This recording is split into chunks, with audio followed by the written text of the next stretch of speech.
Monster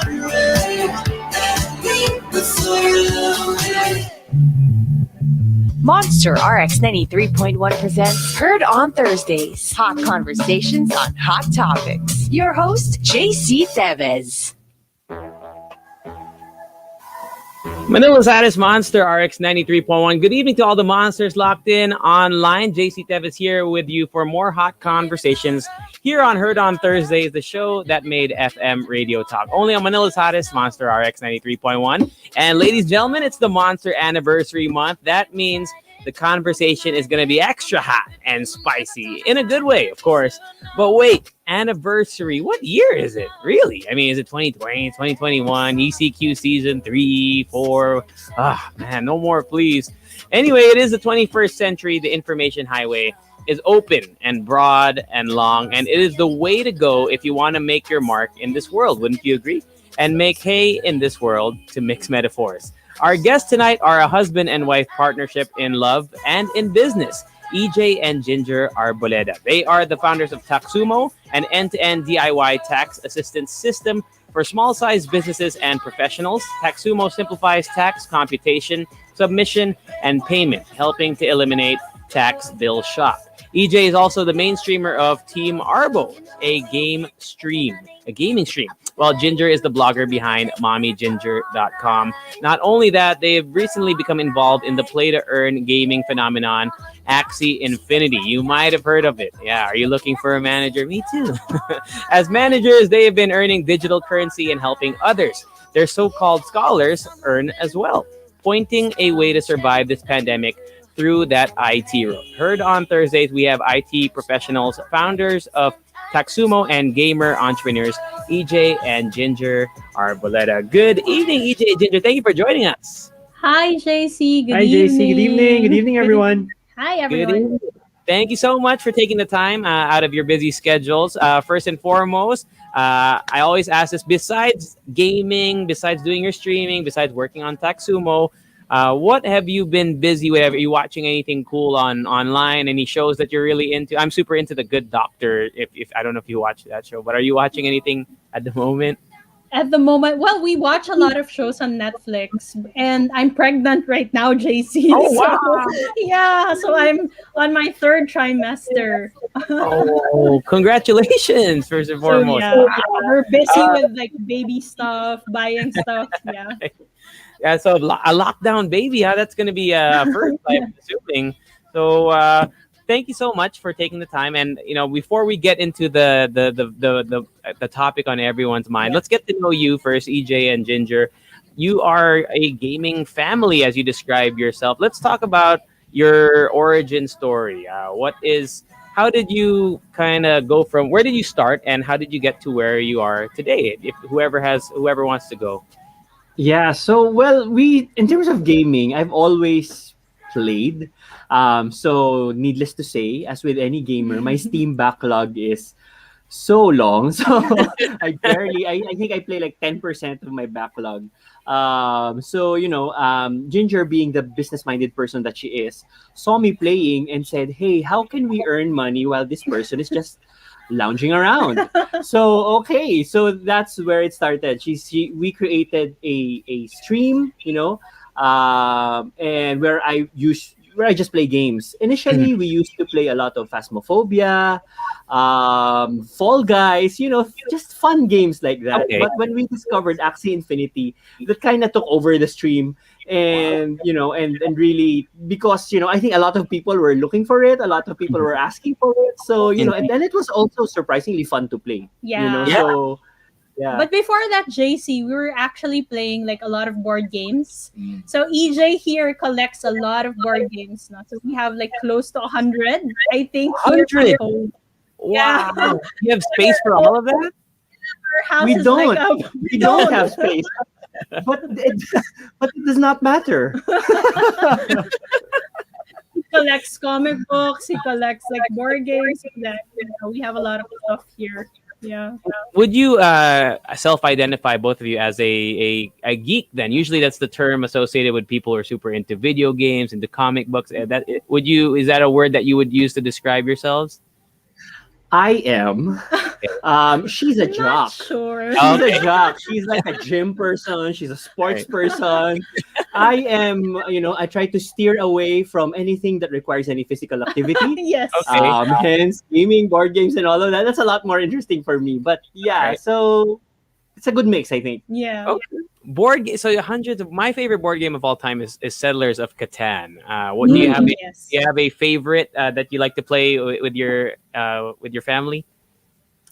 So with our daughter, so she just turned 8. Oh no, Oh. no, not No, just turned not 8. She just turned 8 38. last That's March. almost Time flies. Oh my god, I have no It's concept of almost time with this September. pandemic. But she turned 8, Related. and yeah, thank you.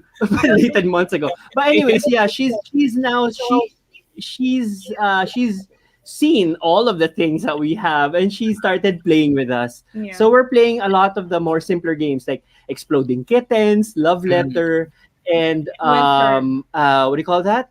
Castle Panic. So that's like the Yeah. most complicated one that she's playing. She's pretty good at that. Yeah. Yeah, I like Euro games now. I like Euro games more and strategy games. Okay. I don't like cooperative games Okay. Mhm. because I'm very competitive. Yeah. So but I like cooperative Yeah, he games. likes cooperative games. But she kicks my ass with like non-cooperative games. That's So good. agree to disagree. I'll just play with my daughter. I love it. Before we go into the deep dive into gaming, all things gaming, let's talk about Taxumo. How does it help the ordinary taxpayer? Like, what exactly is Taxumo for someone like me who's never opened the site or been to your Hmm. website? How would you Yeah. describe So Taxumo really started when I had my own business before. I had an events management business, and one of the pain points that I really had was I didn't know anything about compliance and accounting. So Mm. that's when I turned to EJ and asked for help. Now I was always stressed out because I don't have any accounting background like any of the most of the entrepreneurs out there. No, they would get into something because they're passionate about it and they want to earn profit from it, but they don't really see the admin or the compliance side of it all, no, including taxes or Mhm. taxation. So what we do is we created a system. So Taxumo is basically a system that automates the computation, filing, and payment of taxes. So you Wow. don't need to have any accounting background. You don't need to know how to compute. You don't need to know how to fill out forms because the system does that for you. And you can Mhm. file and pay online from anywhere, basically. Yeah. Wow, that's incredible. And it's kind of the world that we live in now, and not just the pandemic. I mean, pandemic aside, everything has kind of shifted from the tradition. I mean, I remember when I was younger, my mom had an account. I mean, they're still accountants, and they're well, they're smarter than me. I would go to an accountant if I needed one, but gone are the days where you usually have to go into a physical office and meet with Mhm. someone who has they pull out that big book of all Yeah. the red and blue. So I guess you in a way you've kind of simplified it for people who are like me who've never had to Yeah. go through that experience, and you make it relatable on all aspects as well when you in terms of the IT sphere, IT related activity. So you mentioned that you started streaming the game stream.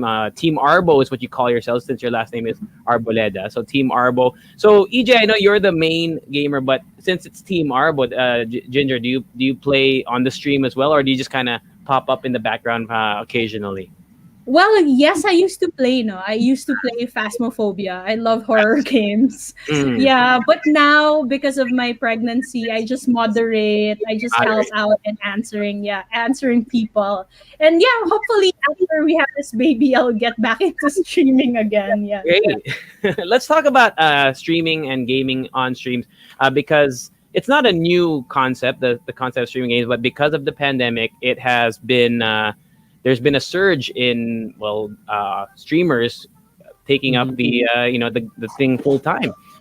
For me, for example, I watch a lot of Call of Duty Warzone, and I happen to follow every streamer that on Twitter, YouTube. I watch all their YouTube videos because I'm a fan of the game. So you mentioned Phasmophobia, you mentioned Fall Guys, which Fall Guys kind of hit it big during the pandemic. So when did you start your game stream, and what platform do you actually stream on the most, or if you only have one platform, so that our listeners would know? Oh yeah. So we mostly stream. Well, we started streaming, I would say, around middle of last year. Last year, So okay. right in the middle of the Yeah. quarantine. Mhm. And then yeah, we used to stream a lot. We used to multi-stream, so I would have Twitch, YouTube, and Facebook. But Mhm. now we focus we focus our stream on just on Facebook. So I see. facebook.gg/Team Arbo. So that's Mhm. that's our page now because there's a lot more engagement I think with I guess the Filipino audience because Mhm. everyone's on Facebook. Yes. Plus, I think I like well the community is very welcoming. At least the one that has formed around Team Arbo, Mm. especially in Facebook. So that's why we decided, hey, let's just focus on Facebook. We don't really need these other channels. We're just sort of diluting our reach and just try to build our community there. And fortunately, that has happened. That the community has sort of grown and or mutated into Discord as well. So which is Mhm. a good thing. Yeah. Is besides the community, did you see any other aspects? Because there might be a listener out there who's thinking about getting into game streaming. Could you talk about maybe the main differences besides the maybe the reach of Facebook here in the Philippines? Is there any differences on streaming on Twitch and YouTube? Maybe advantages and Mm. disadvantages that you experience firsthand? You're right. So a lot of our viewers on Facebook are Filipinos. I would say like 98% are Filipinos. Okay. Our viewers on Twitch, on the other hand, are 100% non-Filipinos. Right. So what I do like about streaming on Twitch is that I get exposed to a lot of cultures, So sometimes I'm playing Fall Guys, someone wants to join. Okay, we'll get them in and then we'll talk to them. He's from the Netherlands. He's telling me that he's like in college. This is how it works and all of that. So there is a wider sort of community that's not just the Philippines. I think Twitch, if you're streaming there, the community there is a lot of them are non-Filipinos, so you get exposed to that as well, which is also good because getting exposed to other cultures is always a good thing. Mhm. And Facebook gaming is relatively because Twitch was kind of the pioneer. They're kind of like in a way, the Facebook of game streaming. But since Facebook entered the game streaming world, I think just a few years back, how have you seen the growth of Facebook gaming since you're already part of the Facebook gaming community? What are you seeing that? How do you anticipate the growth of Facebook gaming? Do you think it will overtake Twitch? Do you think it will be highly competitive with Twitch numbers? Right. I think internationally, probably, Twitch is still going to be the leader because, a lot of people already know Twitch for gaming. So Mhm. that's where they are. And I think there is a huge chunk of the younger population who don't have Facebook and refuse to get Facebook. So they probably will be more on Twitch. Okay. So I think Facebook is interesting because there is already it's not anonymous. I think that's one thing. Like when you're Mhm. talking to people on Facebook, they're usually like actual people. If you click on their pages, you'll see like their posts about their children. And I Mhm. think that adds a little bit more authenticity to it all. I'm not saying Twitch is not authentic, of course. Yeah. The conversations are still real. Right. But I think it's just that Facebook makes it more relatable, I would say. Also, from a technical point of view, if you're not an affiliate or a partner on Twitch, whatever like settings you're streaming at, that's the only settings also that your viewers can get it. Yeah. So what I mean by that is like if I'm streaming at 1080p, Mhm. then that's the only option they have. The only option they have is to get it at 1080p, which usually means it's slower. Right. The thing with internet in the Philippines, as Oh. we all know and love, is that that's a problem. Bandwidth is we have it at a premium. So Facebook and YouTube actually they allow the viewer to change the resolution and the frames per second to something that's more acceptable for them. So I think in that way, Facebook and YouTube at least are technologically a better fit for the Filipino market. Right. Unless of course you're Twitch and then you're already affiliate and partner, but Mhm. by then you're already you already have a good following, so kind of Yeah. sort of defeats the purpose. And to I add get to that, like what we do no, for YouTube, I think EJ mentioned YouTube. What we do is because the video on Facebook expires after a particular time or duration, So what we do is we download the videos from Facebook and then upload into a YouTube channel so that people can still view it, and that's how Mhm. we edit it a bit and Right. then upload on Yeah, YouTube. live on YouTube is so hard. It's Yeah. so hard to reach people live on YouTube. It's a Okay. lot easier on Twitch and Facebook. So in YouTube, really the format that still really resonates with a lot of people is that the videos are edited. Yeah. Mm. Like a channel, subscribe to the channel so they can just catch up with it whenever they want. Exactly, Yeah. yeah. You mentioned earlier that let's build off of that the phrase or the terms affiliate and partner. And I know Ginger, since you created Taxumo, right? So I'm sure you're the numbers person when it comes to the revenues when in terms of streaming. Can we talk about Facebook gaming? I know I've heard of the term Facebook partner, but can you still earn through streaming on Facebook without being a partner of Facebook? No, you can't, because Okay. well, I know that they released something now, like they're planning to put ads in videos that are basically not from partners, but this is for YouTube. But for Facebook, no, you can't, because you have to be a partner, and then you can earn. There are a lot of ways actually that you can earn on Facebook now as a gamer. One is through like the gifts that they send you, the viewers send you, like stars. So Stars. these are the stars. Yeah. So the stars are then converted to dollars, and then you earn that. And then another one is the support badge. So people who regularly watch your videos online, they can like subscribe. So you can like create tiers, give them gifts, give them free access to different videos or different things, and then they support your channel. So that's on a monthly basis, and basically it's like a subscription plan.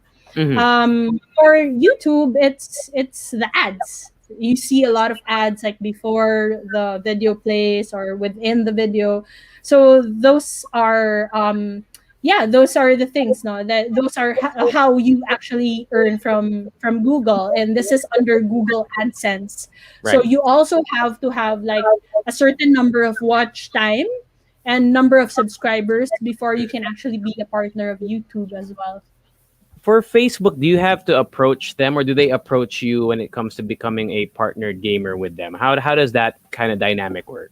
There is such a thing as like metrics, also, or limits that you have to achieve, I see. just like Twitch and also YouTube. So they look at the, yeah, there are a lot of steps, and there are a Yeah, lot it's of called there's a level up program that there they the level have. of program, So you have to have a certain number of people who follow you. You have to have a certain number number of of viewers, a certain number of hours that you stream every week. So as Mm, long as you follow that consistently, then stars would be enabled for you. yeah. I see. Then people can now send you stars. Yeah. What is the peso equivalent of stars or dollar equivalent? I don't know what's easier to comprehend or to calculate when it comes to Facebook stars. Yeah, I think like 100 stars, if I'm not mistaken, is like $1 or something. Mhm. Right. Yeah, Okay. So around 50 pesos for 100 stars. yeah, Mhm. something like that. Yeah, I think that's Okay. it. Yeah. So I guess the important question to ask here is, EJ, since you've been a gamer your whole life, and also Ginger, since you've kind of dabbled in the gaming scene as well, you said you enjoyed games like Phasmophobia, Fall Guys, but by streaming it and in a way, kind of making it a job, especially for streamers who do this full time. But I wanted to get your thoughts on it. Do you ever feel like you don't enjoy the game as much because it feels like a job, or is it just like you're playing and you're earning, and it's fun? Well, that's a very good point, no, because that's true. Some hobbies, when you start earning from them, they stop becoming hobbies and start becoming Yeah. jobs, no. But for this one, I think it's offset by. I mean, we're not doing it, and it's not a regular salary thing. You Right. know, to be honest, it's something that we just do on the side. We don't really expect any income from it. Mhm. Any income that we generate is like a bonus. I think for us, what really made sense was, as we were playing, there was sort of a community that was forming around it, and there were people that were sort of hanging out with us. And that was fun because, I mean, before we could like play games with our friends, invite them into our house, but Mhm. we can't do that anymore. Now, we just play with essentially strangers, Yeah. and we're Yeah. engaging with them, and games are fun because at least for me, when we play them with other people and when people sort of like play with you, then it's a bit more fun for me. Yeah, we haven't used Circle of Friends just because Nice. like this. Mm-mm. And actually, since you can, for everyone who's watching on Facebook, or if you're listening live on air right now, if you want to check out the Facebook stream, facebook.com/RX931, we have your Discord channel, which is kind of floating at the bottom right here. So let's talk about Discord, because only I have heard, my friends used to use Discord when they played video games or PC games, way back, years ago, 5, 6, 7 years ago. But only recently have I discovered the incredible kind of power that Discord has. Can you explain what Discord is for people who might not have heard of it, and why it's such a useful tool, and why gamers seem to use it so often? Well, if you're familiar with Slack, if you're someone from Corp, you're more familiar with Slack. It's like Slack, but it's like more fun. I guess you could say that it's essentially a way for you to organize chats and conversations. Because instead of like, because normally the alternative that we see is that people usually use, one giant Viber group or one giant Facebook Messenger group. But with Discord, you're able to sort of regulate and moderate the conversations because you can organize them into different channels. You can also add permissions that give certain people power as moderators. You can make sure that they accept the terms and conditions before they enter your Discord. You can make sure that there are certain channels that are only available for people who are above 18 years old. So there's a lot of things that you can do. Aside from that, I think for me, one of the biggest powers, is that right? The best features of Discord, the best features of Discord is that there's a lot of integration. Yeah. Like one of my favorite integrations there is like with a bot that plays music. So essentially, we create a shared playlist with other people. So when it's raining, people are hanging out in that voice channel, everyone's on mute, and people are just adding songs about rain. Nice. So so it's super fun. So there's it adds a lot to the community. It's not just people just talking about random things, and then if you miss the conversation, it's gone forever. Since it's organized, it's a lot easier to follow. So And I think that's free, a power. right? Yeah. It's not like Slack where there's a pay to use component to it, correct? Yes, it Yes. is free, which is interesting. I was thinking, so how do they earn money? So apparently, if you're a user, you are the one who subscribes, and then you get something called Nitro, and then you can boost the servers Servers. that you want to boost. When certain servers reach a certain number of boosts, they get bonus features like custom stickers, stuff like that.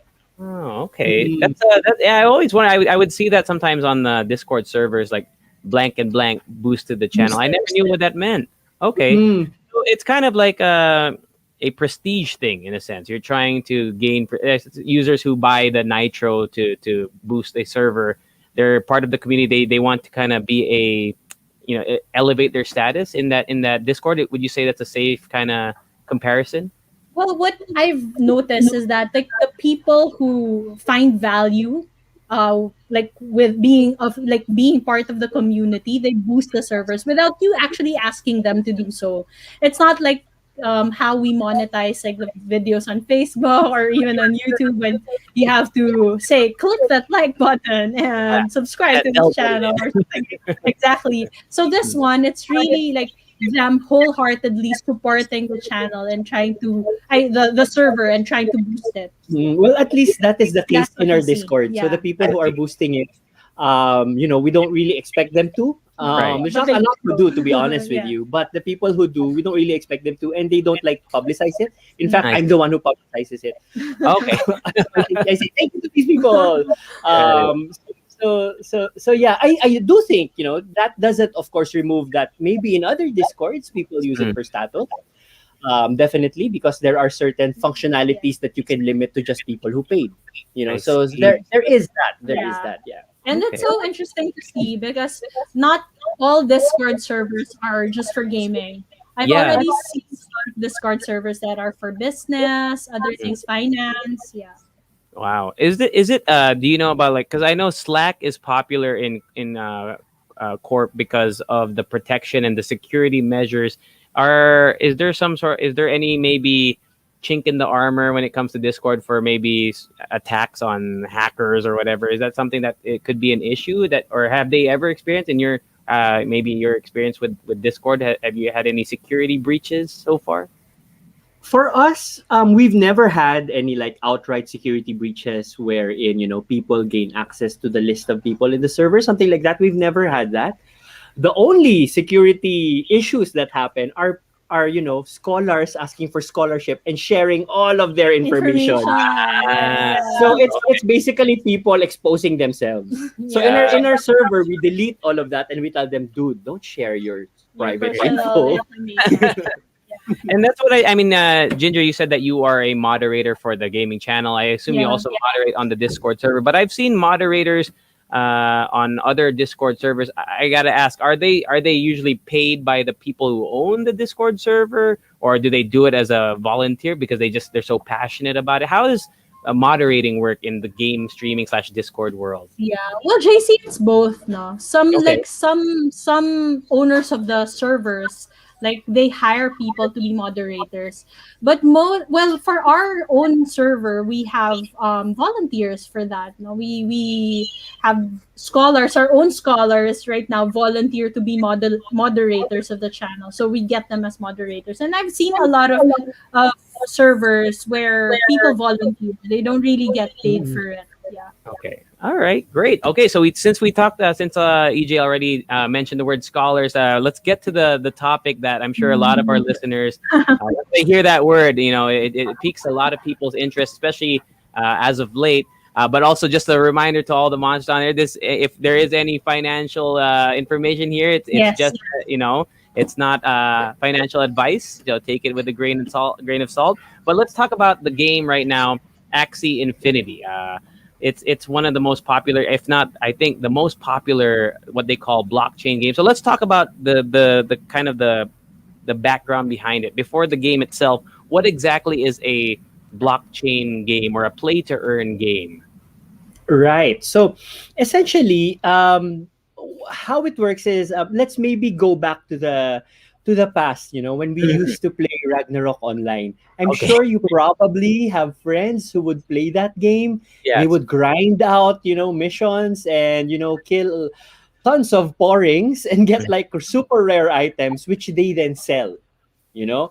That was technically not allowed in the terms of service of Mhm. Ragnarok Online, right? So essentially, it's basically the same thing, Mm. except that they built an economy around it. And when I say economy, basically a marketplace, So people, instead of having to go to the mall to meet up with someone so that they could give them the account name and password, they would basically be able to just sell whatever items, they wanted to sell. So concept wise, that's essentially it. They just allowed it and enabled that marketplace. I see. Now, building it on top of blockchain, it gives it a whole new different dimension. Okay. Of course, the marketplace aspect is still there, but now you're transacting in a currency that is built on that blockchain. So you could think of it that way. Essentially, it's like you're essentially, when you're in Axie Infinity, you're in a different country, and you just have to use that currency that they're using. That's essentially how. Yeah. I see. Now, now, what is the benefit of having it on a blockchain? Now we're gonna be talking a little bit about the concept of NFTs, or non-fungible tokens. So Yes. what that means is that like money, for example, is fungible. So what does that mean? The 20 pesos that I own is essentially the same as the 20 pesos that Ginger owns. It's Yes. interchangeable. Understood. But non-fungible tokens, they are not interchangeable. So what that means is that the Axie that I own is unique. It's there's a specific number, and it's written on the blockchain what that number is, who owns that Axie, what are the transactions that went, that sort of exchange that Axie. Now, one of the nice things about having it on a blockchain is that the blockchain is essentially immutable. Sorry, I have so many it's jargon. okay. No? So what does immutable mean? Immutable means you cannot change it. Okay, So when a record is written there that I sent an Axie to Ginger, that will be on the blockchain, and that is truth. So that is regulated that way.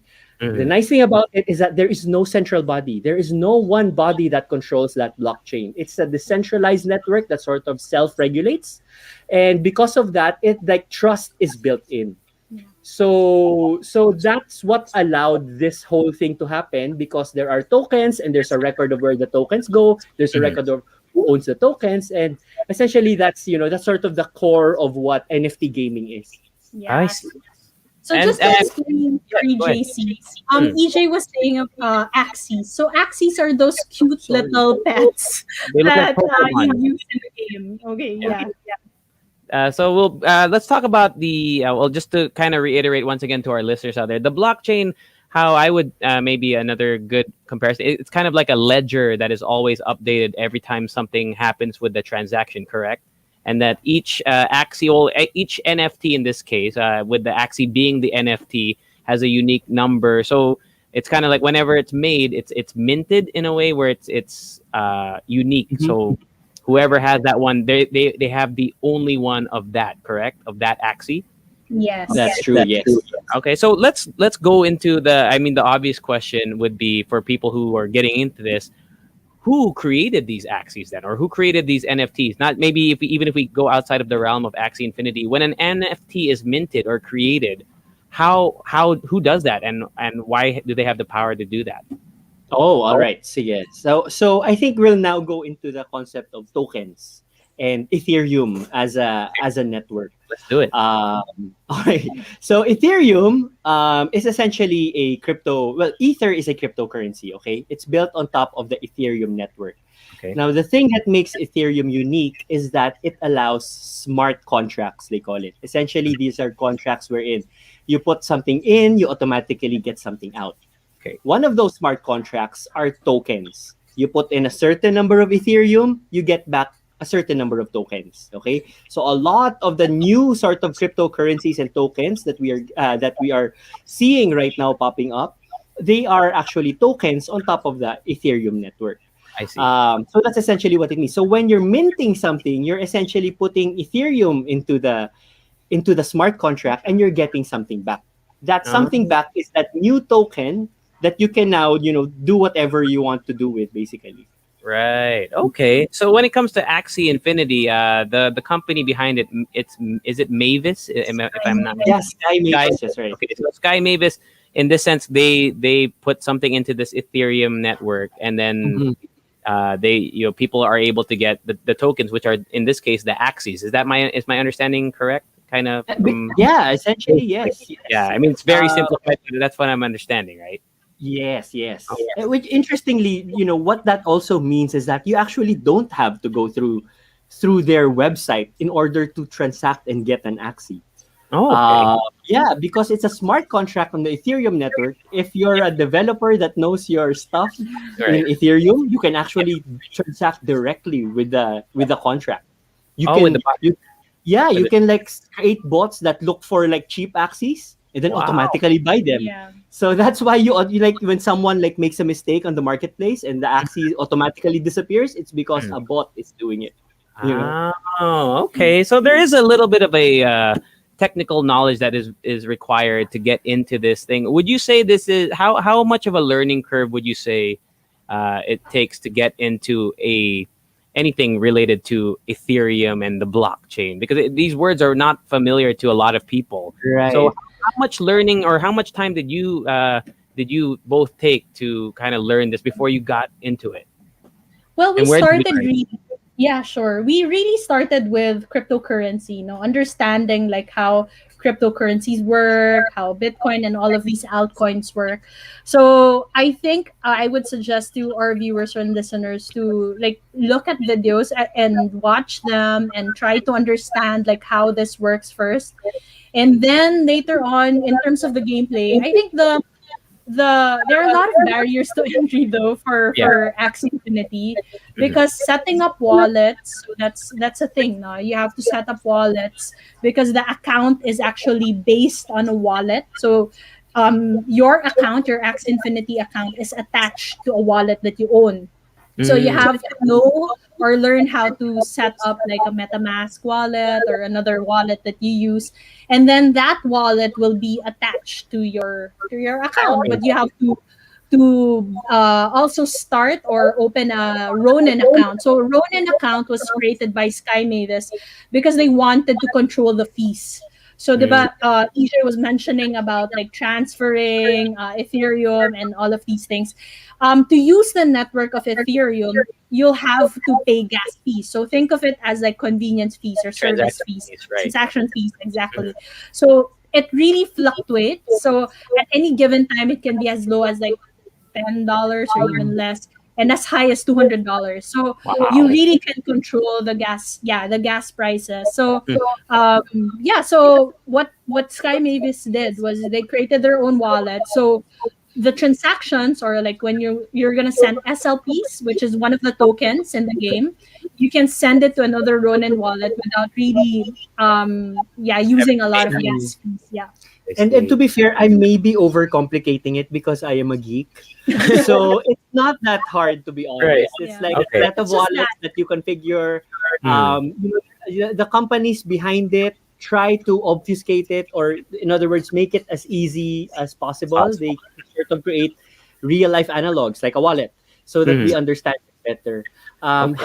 How we started to get into it was that we basically started with trading. We went into like cryptocurrency platforms like Binance, PDAX, all of that, and Mm. then Yes. BloomX, yes, and then we started there, and then we just figured it out along the way. We started Along the with way. like Yeah. $50, and we saw how does this all work? Oh my God, what are gas?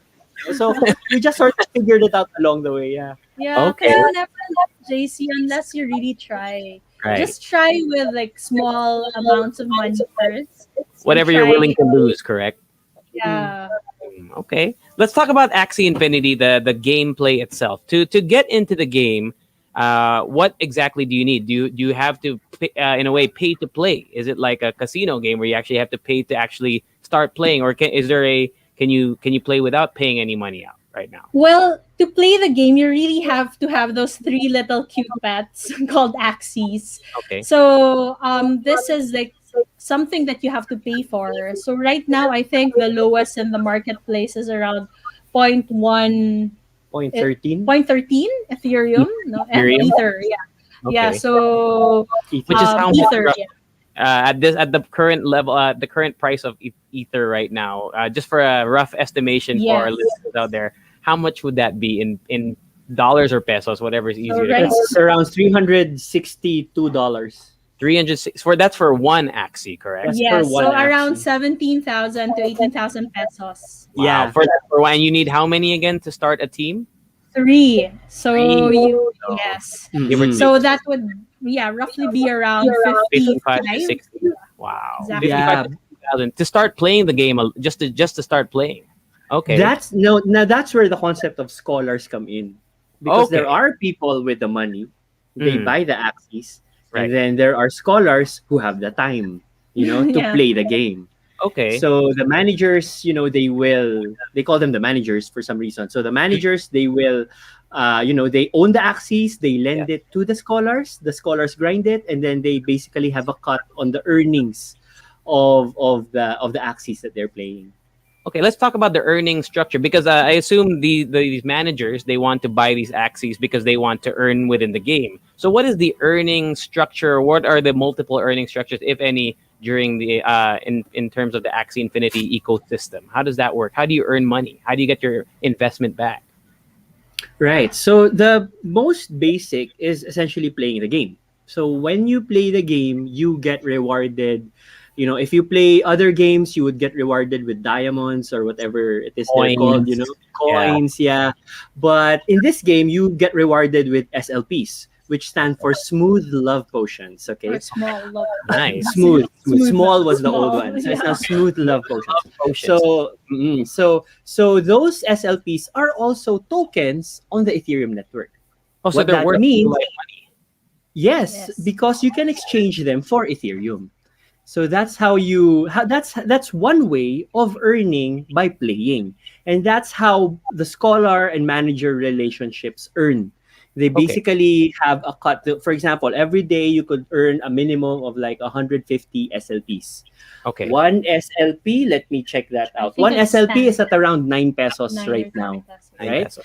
Okay. So if you can earn 150 SLPs a day, that's Mm. around One what, five or 900, 413. around 1 3, one yeah, three. 1 3 SL 1 3 a day.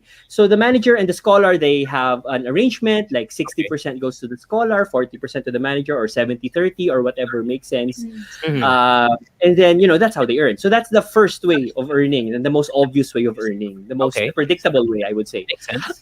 There are other people also who breed axes, because the Breed. axes, yes, the axes, they have different body parts, they have genes and Yeah. DNA and all of that fun stuff. Wow. So when now, that's where the smooth love potions come in. The reason why people buy smooth love potions is because they need them to get the axes To to do breathe. woohoo. So Woohoo when spices.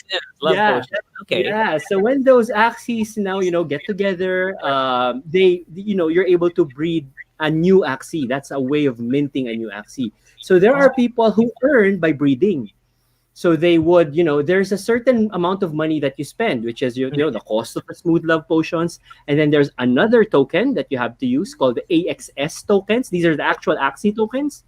But regardless, they also cost money. So essentially, there's for every breeding instance, you spend money, you spend and money. then and then whatever the babies, whatever babies come out, you sell those.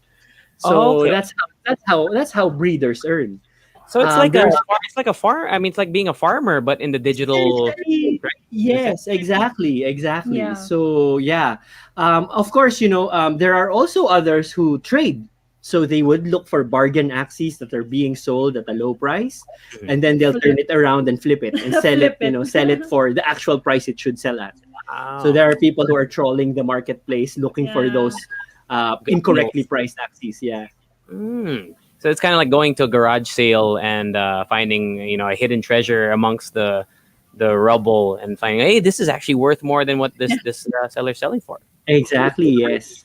So you mentioned manager scholar. So let's talk about that. So first of all, if a manager was to buy a team, why would he need a scholar?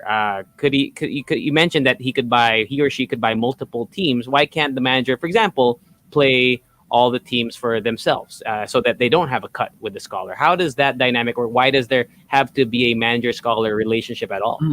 Yeah, well, it takes time, JC, like to play this game. So Okay. there are two modes. So the first mode is called adventure. So adventure is basically you just playing the game and leveling up the axie, right? So what do you call that? The other kind or the other part is arena. So this is the player versus player mode. So that mode is where you earn if you win versus other players. I So see. in terms of like grinding, it will take you around probably 3 to 4 hours a day to Mhm. play and level up your Axion adventure to get at least 100 SLPs. So that's Okay. the maximum that you can earn. And then there's this thing called daily quests. So there are tasks that you need to fulfill. So that would earn you around 50 SLPs. So that Mm. includes like going through 10 rounds of adventure and 5 rounds of arena to get basically at least 150 SLPs a day.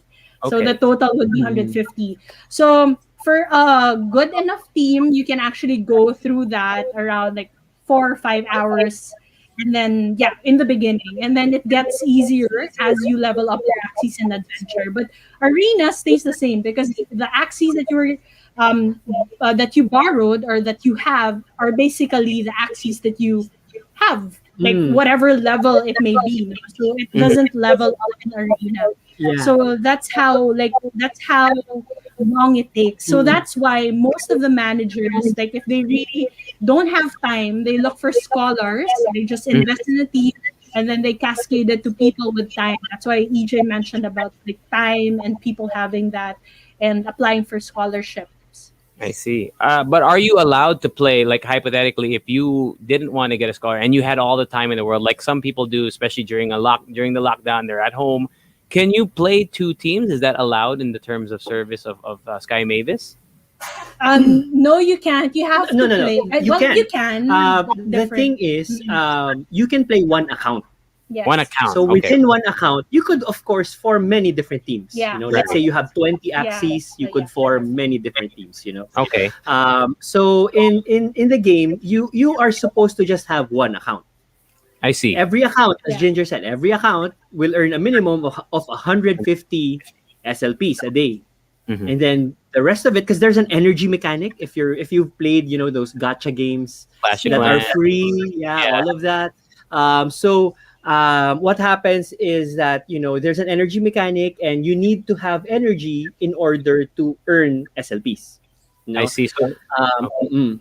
So basically, it's more economical for you as the manager to give out, to basically split your account into many Mhm. different Yeah. teams, many different accounts, I mean, with each Right. account being handled by a different person.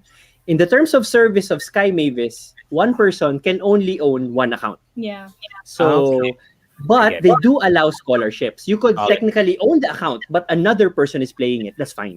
Yeah. Ah, Yeah. okay.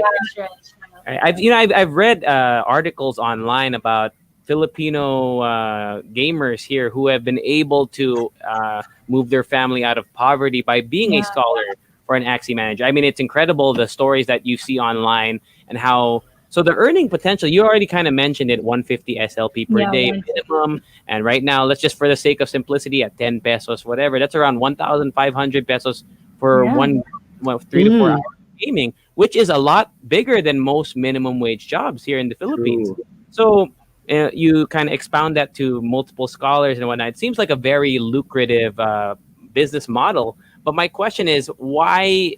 What are the risks? Why could it fail? What are the reasons why? Like, who controls the value of SLP? And like, how do we know it's not just going to go to zero? What are the kind of the backstory Mm. behind that? How's that all Yeah, work? It's too good to be very good true. point. When we first got into Axis, SLPs was worth, it was worth 6 pesos 6 pesos. per 6 pesos. SLP. Yeah, so when it reached 12 pesos, I mean 14 pesos, we were ecstatic. Now that it's at 10 pesos, we're still happy because our Okay. context is we got in at 6. Six. So what determines the prices of SLPs? So this is essentially also a currency. So the same way that the USD, for example, is the rates of the USD versus the peso, they change Yes. every day, even every hour, depending on supply and demand. So it's the Right. same thing. Those tokens can be exchanged for Ethereum, which you can then exchange for USD. Essentially, what determines the prices, of course, is the market. Mm. The people who are trading the tokens, the people who are playing with it. So that is where a lot of the volatility comes in. If you are going into this business and then putting all your eggs into this one basket, be prepared to lose all those eggs because it's a very, very, it's very, very possible that, the trading just dies down. People just aren't interested anymore. SLPs are now worth 1 cent. That's possible. Yes. I don't think it'll happen, but it is possible. So you have to Right. be prepared for that. So that's where, that's the reason why we always say just put in what you're willing to lose because that possibility is always there. Yeah. So in essence, the value really comes from the people who see value in these axes and in this game and in this ecosystem. Because if no one wanted to play the game, then the game would have no value. So would you say that that's kind of a safe kind of way to look at it? If the game is still working, people want to play, people want to breed, people want to sell axes, that the ecosystem will continue to exist. Is that something Yes. that you say? Okay. I would say that's a fair thing to say, but we Okay. cannot discount the power and the influence of traders. Yeah. Because the movement of AXS, for example, which is the governance token, what that means is that if you own AXS, you can make certain decisions as sort of a shareholder of the company. So, the movement of AXS, there was a lot of volatility recently. It's trending up. But a lot of it is driven by traders because the people who actually use the AXS, the breeders, they don't want it to be expensive. because they Right. want their breeding costs to be low. You know, Yeah. Yes. so there is that. There are being a decentralized system, being a currency, it Mhm. is subject to a lot of a lot of Factors. factors that also would affect normal currencies. Okay. We're coming towards the end of the hour here, and I know there's so much detailed information. But for you, I mean, besides your own channels, do you look to any experts, or do you look up to any experts who, for our monster listeners out here, if they wanted to kind of understand the whole basis of NFT gaming or Axie Infinity, who do you look to as experts, or who do you look up to as experts in this scene? Yeah, well, we have friends who are really into NFTs. Mhm. One of the people that I interviewed recently in my YouTube channel is Luis Buenaventura from BloomX. So he's also one of the first NFT artists in the world. So he's Filipino. The So second, right? the third, I The think, third, the yeah. third, yeah. So, but one of the earlier ones. And then I would watch videos, a lot of videos on YouTube. So, in terms of like cryptocurrency, you have a lot of channels like the Coin Bureau, Bitcoin Crypto, all of these crypto channels. And for gameplay, I would watch the top players, those who rank. Some of them are streamers like Elijah. Mhm. Yeah, so yeah, just there are a lot of information around. Really, you just have to look. Okay, great. Do you see? I mean, to kind of end on this note, what do you anticipate the future of gaming will be? Will it trend towards a play to earn mechanic, or do you think the games that we're used to, the ones where we pay for the game and then we don't earn from it, like Super Mario, Pokemon, all the games that we've grew up with? Do you think that's going to be a thing of the past, or are they going to share the gaming sphere equally in the future? What are your thoughts on play to earn gaming and its market share in gaming in the future? Right. So for me, and this is just my personal opinion, Sure, I of think course. that the games that we've grown and love, that the model that they have, wherein you have to buy the game so you can play the game, that won't change. I think they will still be there. There will still be games that earn from microtransactions. There will still be gacha games, and then there will still be, then there's just a new breed of games called play to earn games.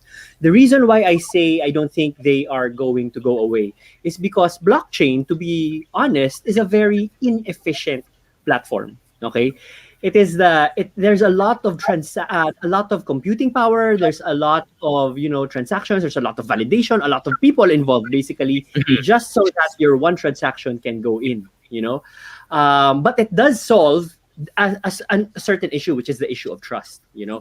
So that blockchain is sort of a tool, and just because you have a hammer, you don't use a hammer for everything, right? Right. So that's essentially how I think about it. There will still be games that won't have it because it just won't make sense for them to have it.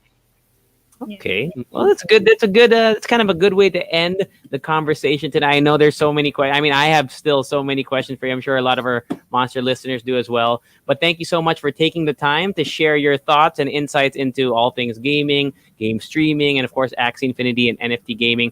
But you also have a blog, Ginger, that you also do. You update it regularly? Oh Your yes, yes. yeah. So Yeah, my let's tell blog. yeah, go ahead and tell us about your blog and what our listeners can find from that as well. Yeah, sure, sure. So in mommyginger.com, I usually write about mommyhood and business. In my vlog on YouTube, so we have a lot of Axie Infinity stuff as well. So Great. now it's mostly that. Mostly all Nice. of it is about Axie Infinity. But obviously, I still have business content like NFTs, like what I mentioned a while ago, cryptocurrency, marketing stuff as well, and like knowledge that people can use now during this pandemic, like get moving forward, starting their business. Yeah. Okay. And of course, Taxumo. How can they access that? That seems like, for me, I'm probably going to use it in the future as well. It seems like a really beneficial tool. So how can our monsters get into Taxumo as well? Awesome, Seth. Yeah, just visit www.taxumo.com. The site is designed for people who don't know where to start when it comes to Nice. taxes. Okay, Yes. and there's a lot of us. Okay, so Okay. what you do, if there's anything that confuses you, there is a chat button there. Just click on that, and there will be someone who will answer your questions. Great. So, really, we want to sort of remove and demystify sort of the barriers to understanding taxation. Because we feel that you need to understand taxes, and to be honest, there is a way to understand it without all of the jargon that we hear. And that's sort of our approach. We want to make it easy for non-accountants, for non-tax people to understand taxes. So really, it's designed for if you're that kind of person, then Taxumo is designed for you. Nice. And that's Taxumo, TAXUMO.com. And of course, your game stream and your Discord. Are you still streaming? I know, Ginger, you're close to giving birth. So I don't know if your streaming schedule has been affected. But down the line, what are your stream schedules, and where can they catch you whenever you game on Facebook Gaming? Yeah, so just go to facebook.gg/Team Arbo. EJ streams every day at 9 p.m. So that's our schedule. Yeah, so we're always looking for scholars. So we're announcing our 4th batch, actually, of scholars this coming Monday. Wow. Well, to all the people out there, don't post your resumes on the Discord. Yes, please. No. Thank you. But Ginger, EJ, thank you so much for taking the time tonight for educating us and informing us about what's going on in this new kind of venture, new adventure into gaming. But anyone you want to say hello to, any friends, any family out there? Maybe your Team Arbo supporters are out here watching as well or listening. Oh yeah, so shout out, of course, to Broad Fits. Shout out, So Brad the Fitz. guy who brought us together, the matchmaker for this for this interview. So visit his blog, Ready to Be Rich. Now, FitzVillafuerte.com, basically. Yes, And and his the 80% podcast. Yeah. podcast. So of course, that guy, and also of course the people in our Discord, in the Team Arbo Discord. Everyone who's always there, always supporting. So like Ray, Jimwell, Ken, the 2 Kens, all of our moderators. I'm sure I'm missing so many people, but what the nice thing about our Discord, and what I really appreciate it, is that everyone is just so positive. I was actually looking for like the Pinoys. We have that reputation, right? The Pinoys, the toxic Pinoys. Toxicity. For some reason, and I think a lot of it is because of the people who are part of the community. There is none of that in our Discord. So if you want a positive community, then Team Arbo Discord is a pretty good place to be.